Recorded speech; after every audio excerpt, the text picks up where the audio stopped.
Hello friends, welcome to our YouTube channel. आज हम लोग जो बीए का सेमेस्टर 2 है, जिनका भी मेजर पेपर जो है हिस्ट्री है, ठीक है, उसका पूरा कंप्लीट सिलेबस और उसमें से इम्पोर्टेंट क्वेश्चन जो है लॉन्ग क्वेश्चन आंसर का, वो सारा कंप्लीट करने वाले हैं। और इससे बाहर आपका क्वेश्चन नहीं आएगा, ठीक है, और आएगा भी तो आप उसको आसानी से कवर कर लीजिएगा। तो चलिए देखते हैं कि पहले सिलेबस है क्या क्या क्या इसमें पढ़ना है। तो इसमें आपको 4 यूनिट पढ़ने हैं और इन चारों यूनिट में से सुंग, बैक्ट्रियन, यूनानी और शक जो थे उनका राजनीति पढ़ना है। कुषाण के बारे में पढ़ना है। धर्म और संस्कृति के बारे में पढ़ना है, जिसमें महायान, बौद्ध धर्म, वज्रयान और मौर्योत्तर कला और साहित्य के बारे में पढ़ना है। दूसरा जो यूनिट है आपका, उसमें सातवाहन शासन के बारे में पढ़ना है, संगम राजनीति के बारे में पढ़ना है, संगम युग के बारे में पढ़ना है। तीसरा में आप लोग को पढ़ना है गुप्त युग के बारे में, वहाँ का प्रशासन, उसमें से चंद्रगुप्त प्रथम के बारे में, समुद्रगुप्त के बारे में और चंद्रगुप्त द्वितीय के बारे में, ठीक है। सामंतवाद के बारे में पढ़ना है चौथा यूनिट में। तो बिना देरी किए चलिए देखते हैं कि इस चैप्टर से इंपॉर्टेंट क्वेश्चन क्या क्या बन सकता है, ठीक है, चारों यूनिट से। उसका लॉन्ग क्वेश्चन आंसर इसमें हम लिखे हैं, ठीक है। पहला जो क्वेश्चन है, वो पहला क्वेश्चन है आपका, पहला क्वेश्चन है, एक सेकेंड, हाँ, सुंग वंश की राजनीतिक उपलब्धियों एवं प्रशासनिक व्यवस्था का वर्णन करना है, ठीक है। जो सुंग वंश था उसका राजनीतिक उपलब्धि क्या था और प्रशासनिक व्यवस्था क्या था, उसका वर्णन आपको करना है। अगर इसका भूमिका का बात करेंगे तो भूमिका क्या है समझिए। सुंग वंश का जो उदय था वो मौर्य साम्राज्य के पतन के बाद हुआ। जब मौर्य साम्राज्य का पतन हो गया, उसके बाद इस वंश का स्थापना हुआ। इसके जो संस्थापक थे वो पुष्यमित्र सुंग थे।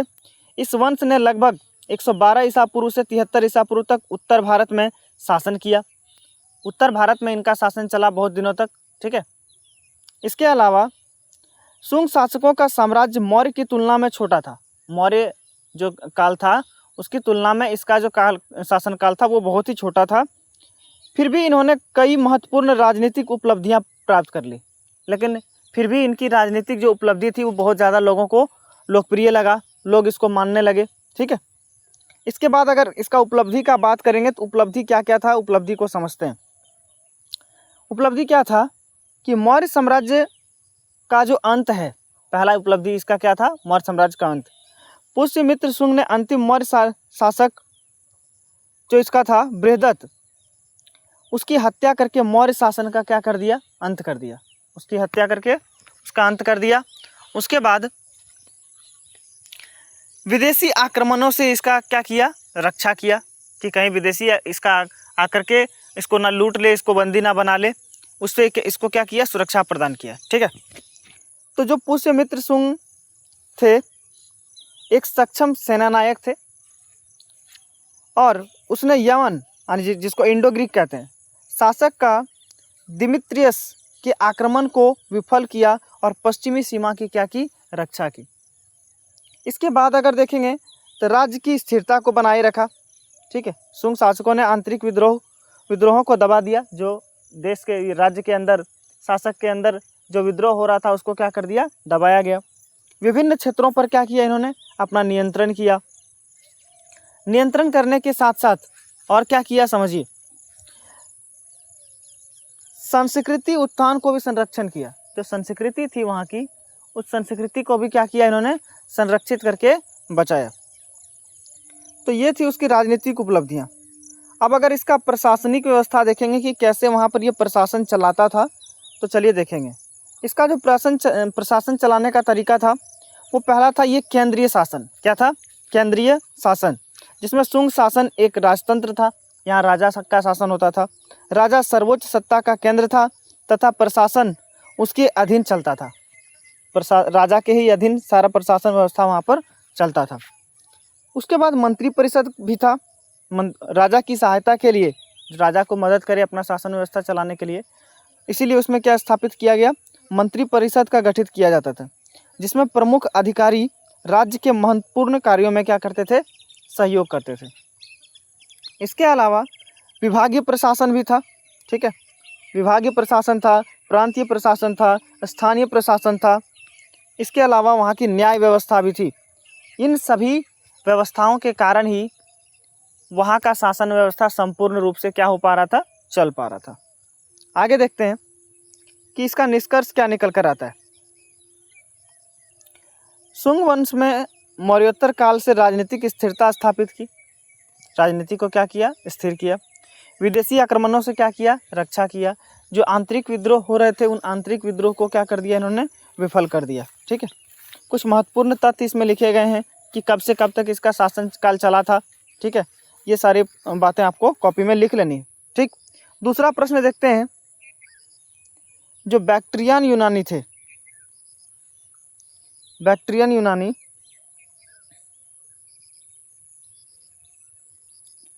और शक शासकों की राजनीतिक भूमिका का विश्लेषण करना है। ठीक है, यानी बैक्ट्रियन और जो शक थे दोनों का राजनीतिक भूमिका का हम लोग को क्या करना है, विश्लेषण करना है। देखते हैं, चलिए इसमें हम लोग इसका भूमिका का अगर बात करेंगे तो भूमिका क्या रहा है समझो। मौर्योत्तर काल में उत्तर पश्चिम भारत में बैक्ट्रियन यूनानी, यवन और शक जो थे शासकों का क्या हुआ, आगमन हुआ। इन्होंने भारत की राजनीति, प्रशासन, अर्थव्यवस्था, संस्कृति और समाज का पर क्या इसका गहरा प्रभाव पड़ा। इसकी राजनीति भूमिका उत्तर पश्चिम भारत के राजनीतिक मानचित्र को बदलने में महत्वपूर्ण रही। ठीक, यहाँ जो था मौर्योत्तर काल के बाद बैक्ट्रियन यूनानी और शक, इन्होंने उत्तर पश्चिम भारत के राजनीति को क्या किया, एक नया दिशा दिया। वहाँ पर बहुत सारे बदलाव किए जिसके कारण वहाँ की राजनीतिक व्यवस्था, शासन व्यवस्था बहुत ही अच्छे तरीके से चल रही थी। अब आगे समझते हैं कि बैक्ट्रियन यूनानी की राजनीतिक भूमिका क्या थी। तो इसमें दो चीज़ों के बारे में पढ़ना है, एक बैक्ट्रियन यूनानी के बारे में और एक शक शासकों के बारे में। ठीक है, तो बैक्ट्रियन यूनानी क्या था समझिए। इनका अगर उद्गम और स्थापना का बात करेंगे तो सिकंदर के उत्तराधिकारी में से सेल्यूकस निकेटर ने बैक्ट्रिया पर अधिकार किया। ठीक है, और यहाँ के यूनानी शासकों को बैक्ट्रियन यूनानी कहा जाने लगा और वहाँ का जो राजा था, शासक था, उसको क्या कहा जाने लगा, बैक्ट्रियन यूनानी कहा जाने लगा। प्रमुख शासक जो थे यहाँ का, वो प्रमुख शासक क्या थे समझिए। डेमेट्रियस, मेनांडर इत्यादि जो प्रमुख शासक थे यहाँ के। मेनांडर भारत के इतिहास का महान शासक भी माना जाने लगा, बहुत ही ज़्यादा महान शासक माना जाने लगा ये। इसके अलावा भारत में प्रवेश डेमेट्रियस ने लगभग 180 ईसा पूर्व के आसपास उत्तर पश्चिम भारत में प्रवेश किया और पंजाब तक अपना क्या कर लिया, राज्य को स्थापित कर लिया। इसका प्रशासन क्षेत्र जो था वो पंजाब तक फैल चुका था। अगर राजनीतिक संगठन, भारत में प्रवेश, इसके अलावा राजनीतिक संगठन, प्रशासन व्यवस्था, ये सभी जो थे वो बैक्ट्रियन यूनानी की उपलब्धियां थी, वहाँ की विशेषताएं थी। इसके अलावा भारतीय राज्यों के साथ इनका भी बहुत संबंध था बैक्ट्रियन यूनानी का। बैक्ट्रियन यूनानी के साथ साथ हम लोग पढ़ेंगे किसके बारे में, शक शासकों की राजनीतिक भूमिका। जो शक शासक थे उसकी राजनीतिक भूमिका क्या थी, इसके बारे में समझेंगे। तो उद्गम और आगमन जो इसका था, शक मध्य एशिया के घुमंतु जनजाति थे जो लगभग 2री शताब्दी ईसा पूर्व में भारत आए थे, 2री शताब्दी में। ठीक है,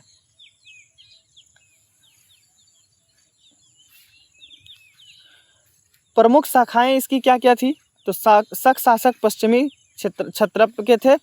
उत्तर पश्चिमी क्षत्रप जैसे पंजाब, सिंध, सौराष्ट्र तथा माल्या के क्षेत्रों में स्थापित हुआ था ये शक शासक, ज़्यादातर वही शासन किए थे।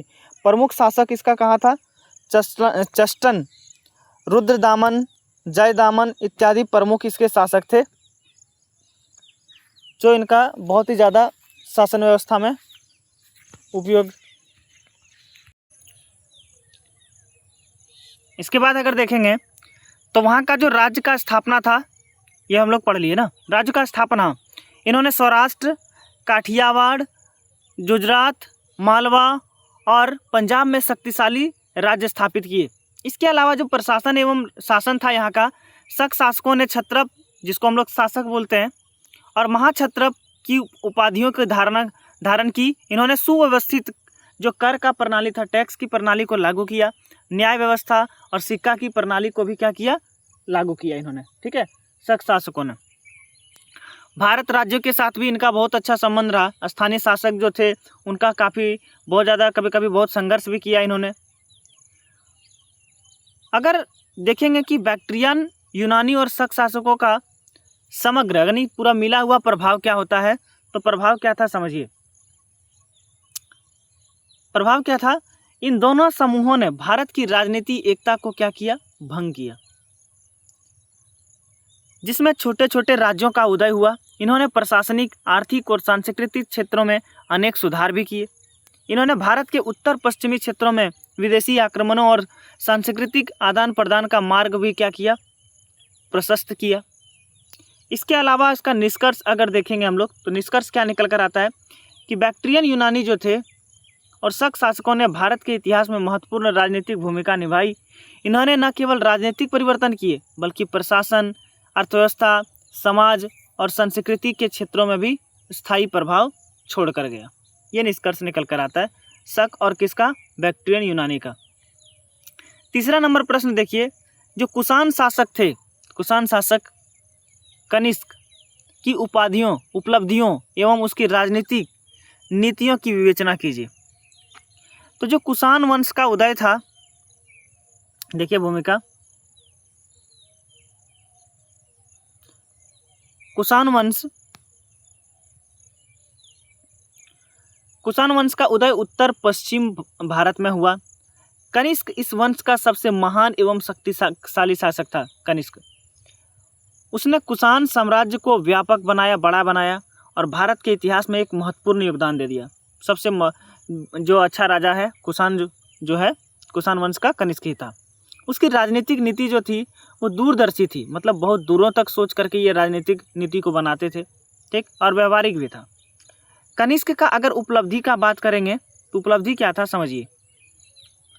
तो ये क्या किए, साम्राज्य का विस्तार किए, साम्राज्य को क्या किया, दूर दूर तक अपने साम्राज्य को फैलाया। राजनीतिक एकता को क्या किया, ज़्यादा बढ़ाया, विशाल बनाया और इसमें एकजुटता को क्या किया, शामिल किया। ठीक है, कुषाण साम्राज्य का जो चरम उत्कर्ष है, ठीक, उसने शासनकाल में कुषाण साम्राज्य को एकदम चरण तक पहुंचाया। लोग इसको ज़्यादा दूर दूर तक जानने लगे। इसके अलावा बौद्ध धर्म का संरक्षण भी किया इन्होंने, बौद्ध धर्म को संरक्षित किया, उसको बचाया। ठीक है, ताकि लोग उसको मान सके, उसको अपनाने लगे।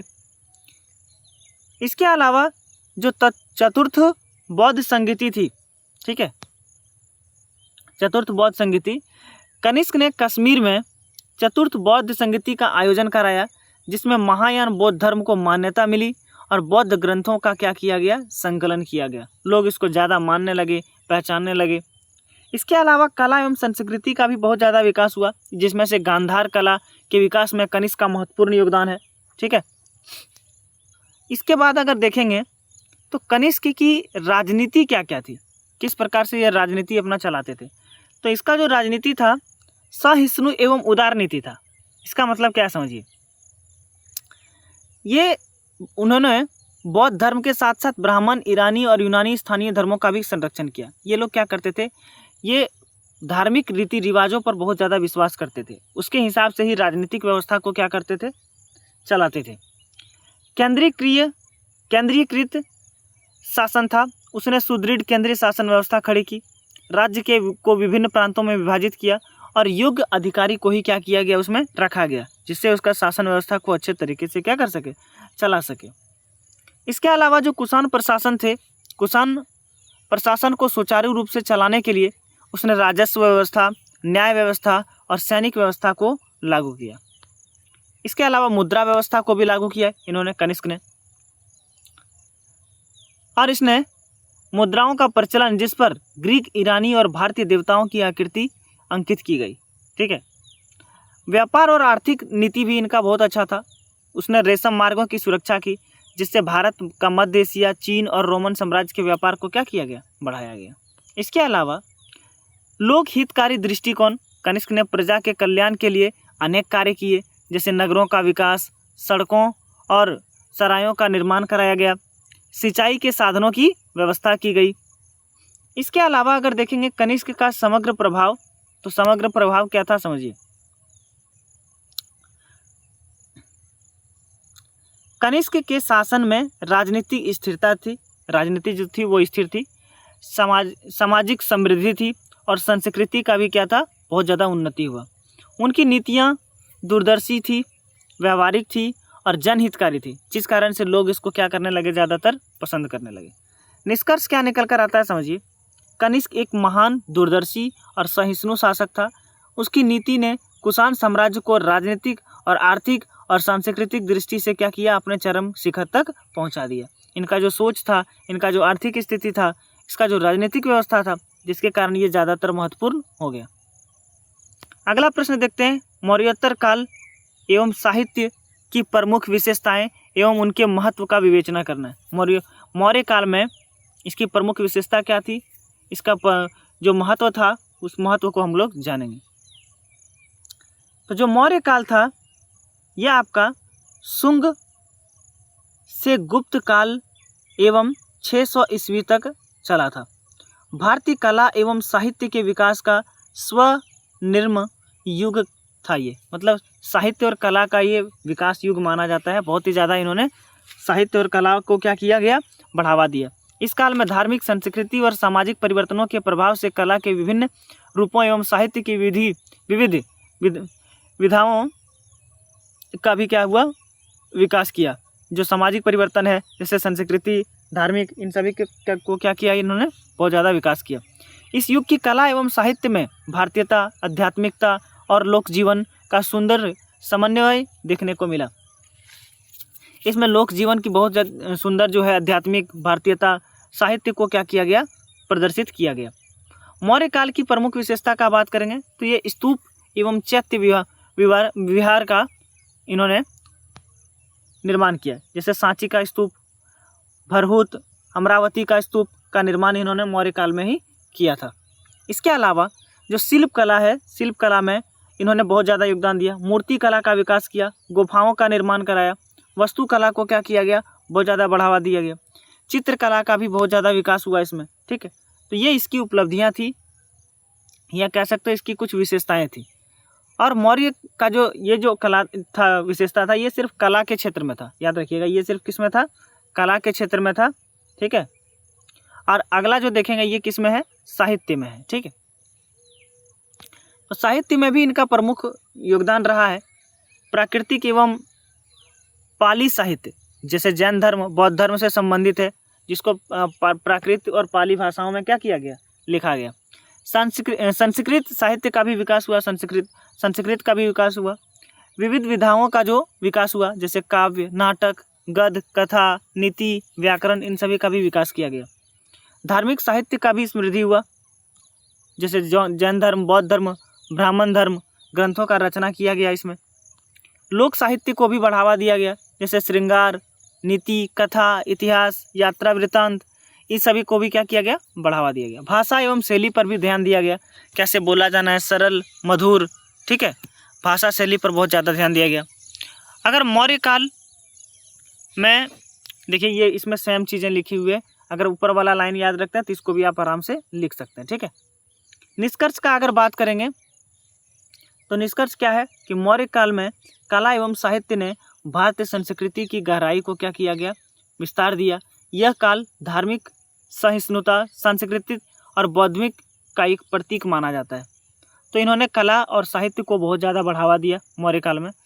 इसकी कुछ उपलब्धियां जो महत्वपूर्ण तथ्य है वो लिखा हुआ है इसमें, ठीक। कौन से स्तूप का निर्माण किस काल में हुआ ये भी लिखा गया। अगला जो है चतुर्थ बौद्ध संगीति की उपलब्धियों तथा उसके प्रभावों का वर्णन करना है। जो चतुर्थ बौद्ध संगीति थी उसका, तो जो चतुर्थ बौद्ध संगीति है का आयोजन कश्मीर में कनिष्क के शासनकाल में लगभग 78 ईस्वी में हुआ था। इसको अभी पहले हम लोग पढ़े, कनिष्क के शासनकाल में ही क्या किया गया, चतुर्थ बौद्ध संगीति का आयोजन किया गया था और कश्मीर में किया था। इन्होंने क्या किया, इस संगीति में बौद्ध सिद्धांतों का मंथन किया और त्रिपिटक का संकलन हुआ तथा महायान बौद्ध धर्म का विकास को भी क्या किया गया, प्रोत्साहन दिया गया। जो चतुर्थ बौद्ध संगीति की प्रमुख उपलब्धि है वो क्या है समझिएगा। इसमें आयोजन किया गया यह संगीति कश्मीर के कुंडल वन में आयोजित की गई। इसके अध्यक्ष वसुमित्र थे। त्रिपिटक का संकलन किया गया, ठीक है, जिसमें विनय पिटक, सुत्त पिटक और अभिधर्म पिटक लिखा गया। महाविभाषा ग्रंथ की रचना की गई, ठीक है। इसके अलावा महायान का विकास हुआ, बौद्ध धर्म का बहुत ज़्यादा प्रसार हुआ, लोग इसको जानने लगे। अगर चतुर्थ बौद्ध संगीति का प्रभाव देखेंगे तो प्रभाव कहाँ पर पड़ा इसका समझिए। बौद्ध धर्म का सुदृढ़ीकरण हो गया, मतलब लोग उसको ज़्यादा स्पष्ट रूप से मानने लगे, ज़्यादा मजबूत हो गया ये धर्म, बौद्ध धर्म बहुत ज़्यादा मजबूत हो गया।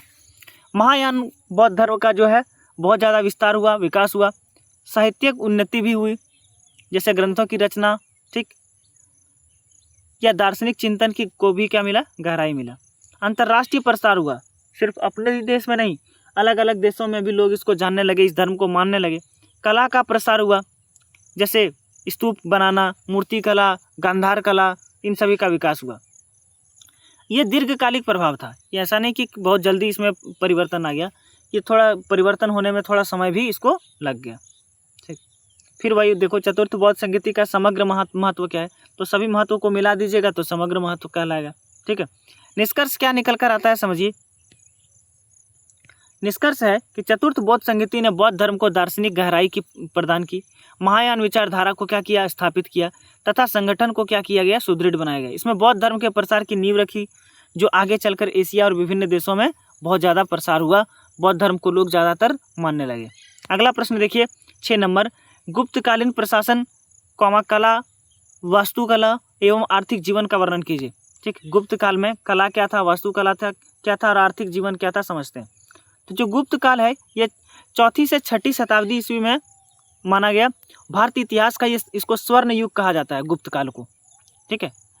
इस काल में राजनीतिक एकता, कुशल प्रशासन, समृद्ध अर्थव्यवस्था, उच्च कोटि की कला और आलीशान वास्तुकला का विकास हुआ। गुप्त शासकों ने एक सुदृढ़ प्रशासनिक व्यवस्था स्थापित की, जिससे राज्य में शांति और सुरक्षा स्थापित हुई। याद रखिएगा, गुप्त काल को स्वर्ण काल भी कहा जाता है। इसमें बहुत अच्छे से शासन व्यवस्था चलाया गया, आर्थिक व्यवस्था को चलाया गया, राजनीतिक एकता को लाया गया, जिस कारण ये ज़्यादा प्रसिद्ध माना गया। अगला देखते हैं, गुप्तकालीन प्रशासन क्या था। इसमें केंद्रीय शासन था। केंद्रीय शासन क्या है समझिए। गुप्त शासक पूर्ण सम्राट होता था। सम्राट की राज्य का सर्वोच्च अधिकारी तथा उसकी महत्वपूर्ण निर्णय के लिए द्वारा लिए जाते थे, यानी कि यहाँ भी राजतंत्र था, जो निर्णय लेना है राजा ही लेगा, ठीक है। इसके अलावा मंत्री परिषद भी था, जैसा कि देखा पहले से राजतंत्र में देखा जाता है कि एक केंद्र का राजा होता है, फिर मंत्री परिषद होता है, फिर उसके छोटे प्रांतीय शासन होते हैं, स्थानीय शासन होते हैं। इसके अलावा वहाँ न्याय व्यवस्था थी, सेना व्यवस्था भी थी। इसके अलावा अगर मूर्ति कला का देखेंगे तो कला के जीवन में क्या क्या था, मूर्ति कला बहुत ज़्यादा प्रसिद्ध हुआ, ठीक है। इसके अलावा मंदिर का भी वास्तुकला किया गया, मंदिरों का निर्माण कराया गया, स्तूप एवं विहार का निर्माण कराया गया। सारनाथ जैसे धर्मचक्र, स्तूप, प्रसिद्ध बौद्ध विहारों का क्या किया गया, निर्माण किया गया। चित्रकला को देखा गया, सिक्कों का प्रचलन बहुत ज़्यादा देखा गया, ठीक। देवी देवताओं का इसमें क्या किया गया, आकृति को लिखा गया। साहित्य संरक्षण भी किया गया, ठीक है। इसके अलावा अगर गुप्तकालीन का आर्थिक जीवन देखेंगे तो आर्थिक जीवन इसका किस पर निर्भर था, कृषि, भूमि व्यवस्था, व्यापार, इन सभी चीज़ों पर टिका हुआ था। मुद्रा की व्यवस्था पर था, शिल्प एवं उद्योग जो था उस पर टिका हुआ था, और समृद्धि के कारण टिका हुआ था। गुप्तकालीन प्रशासन, कला, वास्तुकला का आर्थिक जीवन का महत्व, ये वही चीज़ें हैं, ठीक है। इसको वही उसी से मिला के लिखना है। निष्कर्ष क्या है समझिए। जो गुप्त काल था ये स्वर्ण युग इसलिए कहा जाता था क्योंकि इस काल में प्रशासन कुशल था, कला एवं वास्तुकला उच्च कोटि की थी, आर्थिक जीवन भी बहुत अच्छा चल रहा था सबका। भारतीय इतिहास में गुप्त काल को सर्वश्रेष्ठ युग के रूप में स्थापित किया गया। अगला देखिए, हर्षवर्धन की राजनीतिक उपलब्धियों एवं प्रशासनिक व्यवस्था का विवेचना करना है। तो जो हर्षवर्धन थे, हर्षवर्धन इन्होंने क्या किया, ये पुष्य भूति वंश का महान शासक था। उसने उत्तर भारत में एक शासक साम्राज्य की स्थापना की और राजनीतिक एकता को पुनः स्थापित किया गया। हर्षवर्धन कुशल प्रशासक, उदार शासक तथा धर्म संस्कृति का संरक्षण था। उसकी नीतियों का प्रजा हितकारी था, ठीक। उसके काल में शांति, समृद्धि और संस्कृति की उन्नति हुई। ये भी एक बहुत अच्छा राजा शासक थे हर्षवर्धन। इन्होंने धर्म संस्कृति का संरक्षण किया, अपने शासन का क्या किया, प्रचार प्रसार किया। हर्षवर्धन की राजनीति उपलब्धि क्या क्या थी समझिए। तो इन्होंने राज्य का स्थापना किया, उत्तर भारत को क्या किया, एक किया, जोड़ा सब में। हर्षवर्धन सैन्य विजय थे, मतलब सैनिकों पर क्या किए थे, बहुत ज़्यादा कंट्रोल करके रखे थे, ज़्यादा से ज़्यादा इनके पास सैनिक था। राजनीतिक कूटनीति भी थी इसके पास, चीन के साथ इसका संबंध भी था, चीन के साथ संबंध भी था। धर्म के प्रति ये उदारता थे, धर्म को बहुत ज़्यादा मानते थे, ठीक है। इसके अलावा अगर इसका प्रशासनिक व्यवस्था देखेंगे तो सब में वही है, एक केंद्रीय शासन होगा, मंत्री परिषद होगा, प्रांतीय शासन होगा, फिर जिला प्रशासन होगा या जो वहाँ क्षेत्र होगा क्षेत्र प्रशासन होगा, फिर ग्राम प्रशासन था, फिर राजस्व व्यवस्था को लागू किया था। निष्कर्ष देखते हैं इसका। हर्षवर्धन ने अपने कुशल नेतृत्व, दूरदर्शी नीति और प्रशासनिक क्षमता में उत्तर भारत को एक मजबूत साम्राज्य के रूप में क्या किया गया, संगठित किया गया। इसकी नीतियां प्रजा के कल्याण के लिए क्या थी, केंद्रित थी, मतलब जो भी नियम कानून बनाता था ये प्रजा के हित में बनाता था, उसके देखभाल के लिए बनाता था, इसलिए इस राजा को लोग ज़्यादातर पसंद करते थे। अगला देखेंगे, गुप्तकालीन प्रशासन, कला, वास्तुकला एवं आर्थिक जीवन का वर्णन कीजिए। तो देखिए अभी थोड़ा देर पहले हम लोग गुप्त काल में, ये क्वेश्चन दोबारा रिपीट हो गया शायद मेरे ख्याल से, ठीक, हाँ इसको छोड़ दीजिए, पढ़ लिए इसको। हाँ, चंद्रगुप्त प्रथम की उपलब्धियों एवं गुप्त साम्राज्य की स्थापना में उसके योगदान की विवेचना कीजिए। चंद्रगुप्त के बारे में पढ़ना है। तो जो गुप्त साम्राज्य के संस्थापक चंद्रगुप्त प्रथम थे, उन्होंने राजनीतिक दूरदृष्टि, कूटनीति, सैन्य शक्ति और प्रशासनिक कुशलता के बल पर गुप्त वंश की नींव को सुदृढ़ किया, मतलब ज़्यादा मजबूत किया। कौन किया? चंद्रगुप्त प्रथम ने, ठीक है। इसके अलावा अगर देखेंगे हम लोग तो चंद्रगुप्त का जो उपलब्धि है वो उपलब्धि क्या है समझिए, ये लिच्छवी वंश के वैवाहिक संबंध थे। चंद्रगुप्त प्रथम का विवाह कहाँ हुआ? लिच्छवी वंश की राजकुमारी कुमार देवी से हुआ। इससे उसे लिच्छवियों की शक्ति, प्रतिष्ठा और वैधता प्राप्त होगी। जो वहाँ का राज शासन था, शक्ति था, उन सभी इसको मिल गया। प्रयाग प्रशस्ति में इसका वर्णन हुआ, जैसे इलाहाबाद स्तंभ में लेख लिखा गया। महाराजाधिराज कहा गया, जो उनकी सर्वोच्च सार्वभौम सत्ता को दर्शाता है। गुप्त वंश का, गुप्त संवंत का शुरुआत किया इन्होंने। विशाल साम्राज्य का नींव रखा।